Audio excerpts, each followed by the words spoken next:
everyone, and welcome back to my channel. Or if it's your first time, welcome to my channel. My name is Marlene and I talk about eating disorder recovery and everything related to healing the relationship with your own body, with food and with movement. And today we're going to talk about firsts. First in eating disorder and first in eating disorder recovery. And I got this idea honestly from another content creator, and I thought it was so brilliant because there's so much to talk about. And of course, you know me guys, I always want this to be a learning experience for you. I want this to be an inspirational video for you and to also show you that you are not alone with what you're struggling with right now. So let's actually start with the eating disorder part. I remember the first time I ever learned about calories, about carbs, about all those things that later on led to me really having disordered behaviors was when I was around 16, 17. Before that, believe it or not, I had no idea. I was just eating intuitively and honestly very balanced, and I never really cared about calories or anything like this. But when I turned, shortly after I turned 17 and a lot of things in my life fell apart, I started to Google those things, and I all of a sudden had the urge to lose weight. Even though before that, I mentioned it in another video already, I never really had that urge. In fact, I actually wanted to gain weight. During that time was also the first time that I ever did a diet. And I remember feeling so confused because I had never done a diet before. I always ate intuitively, and every diet that I read about basically says something else. So I was kind of trying to make sense out of all of this, but I also had no idea what I was doing. And honestly, that led to having more and more disordered behaviors because I was just trying to stick to all the diets and to basically cut out everything when, again, I never had an issue with that before. I also started overexercising, and I would say the first time overexercising was also during the same time frame. Before that, I always enjoyed doing sports, but I never really overdid it. I was always very good at listening to my body, but at that time I overexercised heavily and also for the first time. Now the next one is something that I really still remember because now I feel so much for that person that was going through it. The first time ever trying to make myself throw up was when I was coming home from being out. At that time frame, I started to go out a lot, to drink a lot, to smoke a lot, to suppress my hunger, to then make an extra loop on my way home. And I still felt like I had consumed too many calories because I have been drinking, and I tried to make myself throw up. I didn't make it, and I tried a bunch of times afterwards, but I never really made myself throw up. And I remember feeling such a failure. I was like, why can I just not make myself throw up? Because then it would be so easy. I could just eat whatever I want and then throw up. And of course, that is not even close to reality. I've been working with so many people who are struggling with bulimia. I have friends who recovered from bulimia, and I'm telling you right now, this is nothing you should ever wish for. But at that time, my state of mind was already so disordered that I felt oh, this would be the simple answer to all of my problems. And then after the month went by, and I continued to live with those disordered behaviors, I went to the doctor and I got the first time of having bad results. Now mind you, it took a very long time for my blood to even show up as bad, and honestly that was always a sign for me that I could go further, when oftentimes we're already engaging in very disordered behaviors, but our body is still keeping up, our body is starting to break down bones and therefore still getting the energy, so sometimes our blood work is not really accurate. But I remembering the first time getting back bad blood work, and honestly it was nothing like a warning sign to me. For me it was okay, now I can really keep going, now I'm doing something right. Shortly after that was the first time that I was inpatient, and honestly also the only time, because I felt for me it was not that helpful. I was in a clinic in Germany and I had just turned 19 years old, and so I was not in the adolescent section anymore. I was in the adult section, and I felt a lot of things that I was actually going through were misunderstood. I didn't really have a lot of therapy, and therefore for me it was not helpful, but at the same time I didn't want to go home. I was one of those people who were scared to go home. I was not oh please let me go, because I also admitted myself voluntarily.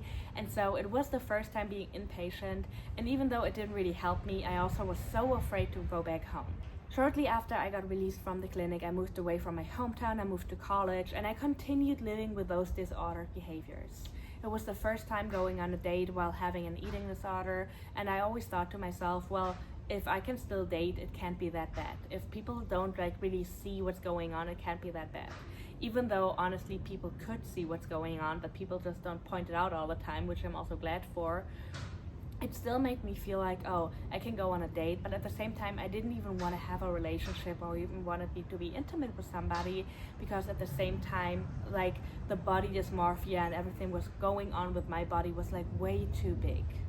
I also traveled a lot doing my eating disorder, and so first time traveling was honestly just like not really different from my day-to-day life. And so the first time traveling was honestly not even that different from my day-to-day life with an eating disorder, because I continued to carry a scale with me, to weigh foods, to count calories, to count steps. If anything, it was just really not as enjoyable as traveling before an eating disorder. The first time choosing recovery was actually before I admitted myself to an eating disorder clinic, and it was because my boyfriend at the time had broken up with me shortly before, and I kind of wanted to show him that I can recover, and I always hoped that we could get back together.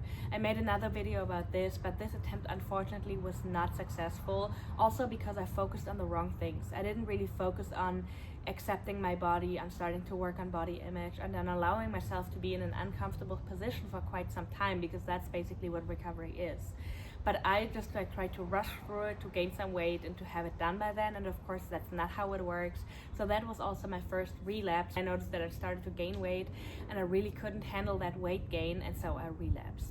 I'm pretty sure there's going to be a lot more first times when it comes to my eating disorder, but I also want to switch this video a little bit and want to go to first times in recovery, because I'm pretty sure that a lot of people who are watching right now might be in recovery and they might feel like they're alone with certain things. And even if I don't mention some of the things that you're going through, chances are that I still experience them.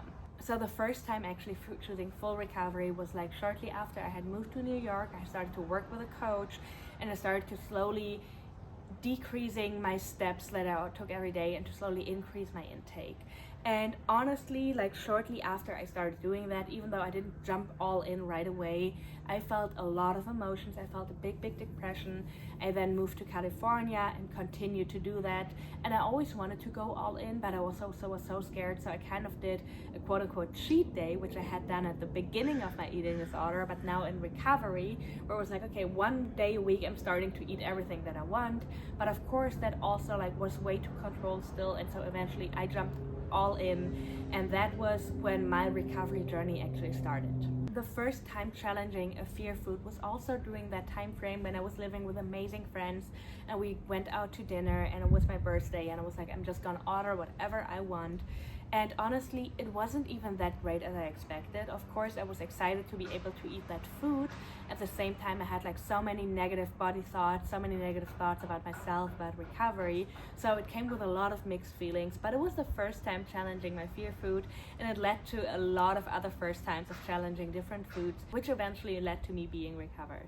Another big one that I feel like we just don't talk about enough was buying my first bra. Yes, you've heard right, because for so many years I was in a body that honestly didn't even need a bra, and I never cared for that, because when I was in my active eating disorder, I actually didn't even want to need a bra, because it was a sign for me that I'm doing everything correctly.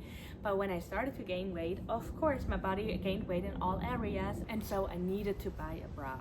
And that experience was one of the worst in my recovery journey, because not only did I feel so mixed feelings about having to buy a bra and having to buy bigger clothes overall, but especially with that, it was something that just like really showed me how much my body was changing. And I think one thing for me was also like always feeling feminine, because I had learned that feeling feminine or being feminine means to be in a very small body, and now I was afraid that my body was too big to be feminine. And at the same time, I was so confused with the bra sizes and how much my body had changed. And then I bought a bra, and I was just so uncomfortable because I was just not used to wearing one.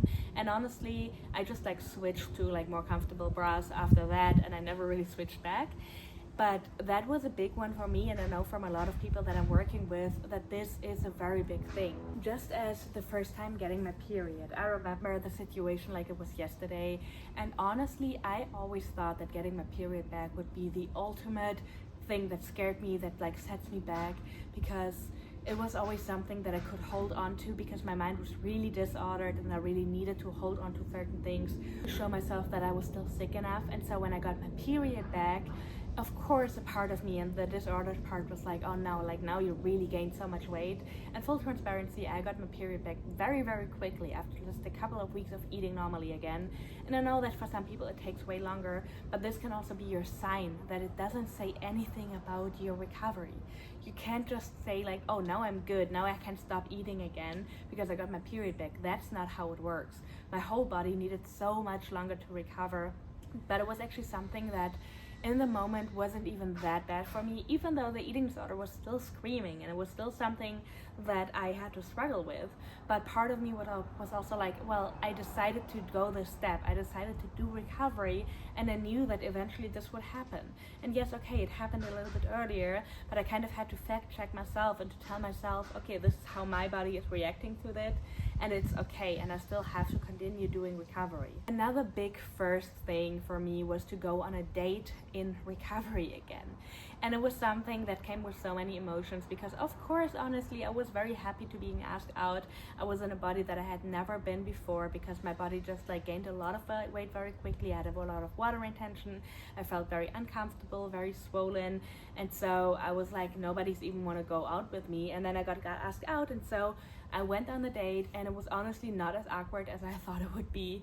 But at the same time, I also had this constant urge to explain myself, to explain like, oh, my body actually looks like this because I had an eating disorder. And that is something that we see for so many people where they feel like they have to explain themselves. And that's something I really had to learn. Like, I don't owe anyone an explanation for what my body looks like. This person asked me out, so they are clearly interested and they clearly don't care what my body looks like right now.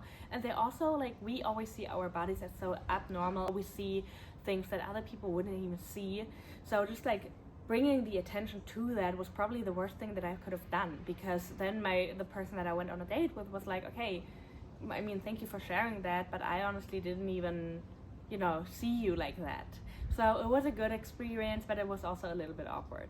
I remember the first time coming back to America, to the place where I had only been before when I had an eating disorder. And so I always loved America, and honestly, America was the big, motivator for me to continue doing my recovery, to even start recovery in the first place, because I knew that I eventually wanted to move here, which I now did. But I remember coming back here when I was in recovery, and honestly, it was great. Of course, it was weird because coming to places where you have been in an active eating disorder can also always be a little bit weird because of the smells, because of the surroundings. You're being kind of like reminded of this very traumatic time, because let's face it, having an eating disorder is traumatic. But at the same time, for me, I just like made it an experience that I really wanted to enjoy, where I was like, now I'm gonna eat all the things that I didn't eat over the years. I'm gonna try that ice cream store, I'm gonna try that food, I'm gonna try that restaurant, and I just like had a really, really good time.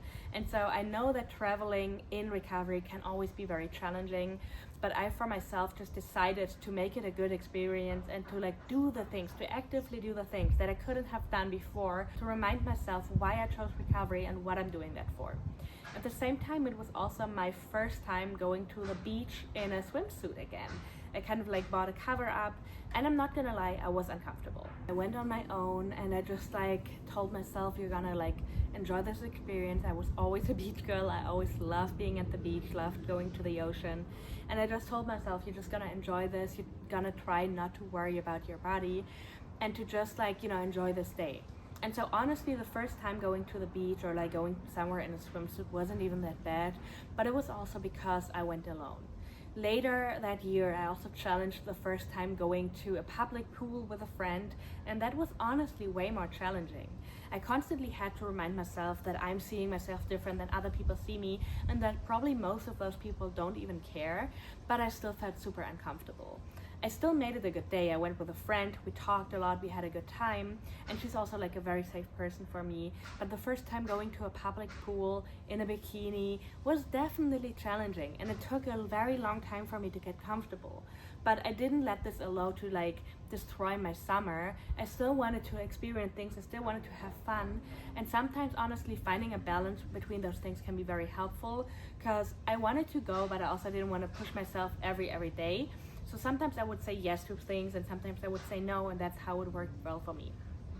Let me know if you want a part 2. Let me know, if you have any questions about your first times. I'm pretty sure a lot of people have been through them as well, because oftentimes we think, oh my god, this is so unnormal and I'm the only person who's experiencing that, when actually we all have a common experience in this, and there's nothing to be, there's never a silly question, there's nothing to feel guilty or shameful for, because there's just like certain things in recovery that feel kind of shameful but that are absolutely normal.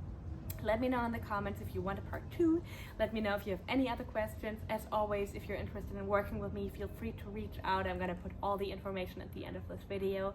And otherwise, I will see you in the next one.